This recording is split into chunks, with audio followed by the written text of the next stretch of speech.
Richard Dawkins. Buy the book, nytimes.com. Subscribe, digital/home delivery. Log in. Register now. Help. Homepage. Today's paper. Video. Most popular. Edition, US/global. Search all nytimes.com. Sunday Book Review. World. US. NY/region. Business. Technology. Science. Health. Sports. Opinion. Arts, Art, Design, Books. Sunday Book Review. Bestsellers. Dance, movies, music, television, theater, video, games, events. Style. Travel. Jobs. Real estate. Autos. Richard Dawkins. Buy the book. Published, September 12, 2013. The author of The God Delusion and An Appetite for Wonder doesn't care for Pride and Prejudice. I can't get excited about who is going to marry whom, and how rich they are. Enlarge this image.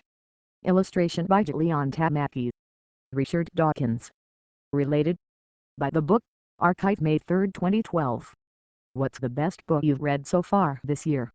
I've been reading autobiographies to get me in the mood for writing my own and show me how it's done. Tolstoy. At one time my own memoir was to have been called, at my wife's suggestion, Childhood, Boyhood, Truth. Mark Twain. Bertrand Russell. That engaging maverick. Herb Silverman. Edward O. Wilson, elder statesman of my subject. But the best new book I have read is Daniel Dennett's Intuition Pumps and Other Tools for Thinking. A philosopher of Dennett's caliber has nothing to fear from clarity and openness. He is out to enlighten and explain, and therefore has no need or desire to language it up like those obscurantist philosophers, often of continental tradition, for whom obscurity is valued as a protective screen, or even admired for its own sake. I once heard of a philosopher who gushed an "oh, thank you," when a woman at a party said she found his book hard to understand. Dennett is the opposite.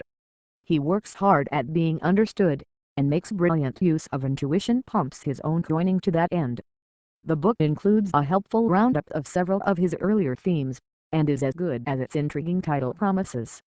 Who are your favorite contemporary writers and thinkers? I've already mentioned Dan Dennett. While at Steven Pinker, C.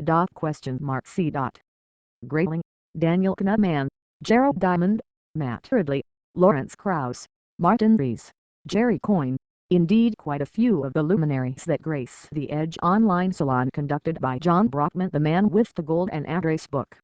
All share the same honest commitment to real-world truth, and the belief that discovering it is the business of scientists and philosophers who take the trouble to learn science.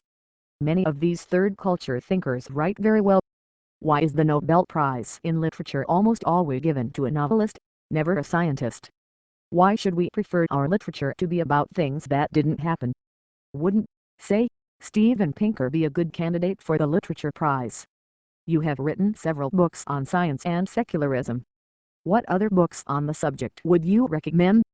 Look at the list of those who obsessively attack Sam Harris and you'll get an idea of what a dangerously effective writer he is.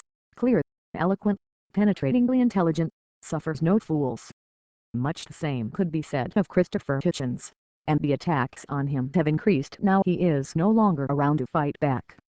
Less well known, but very good in their different ways, are J. Anderson Thompson's Why We Believe in God, a psychologically informed analysis of what J. L.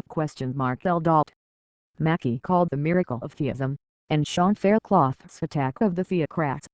The chillingly well-researched unmasking of the contemporary political threat to America's noble secular tradition. You were born in Kenya and spent your early childhood there.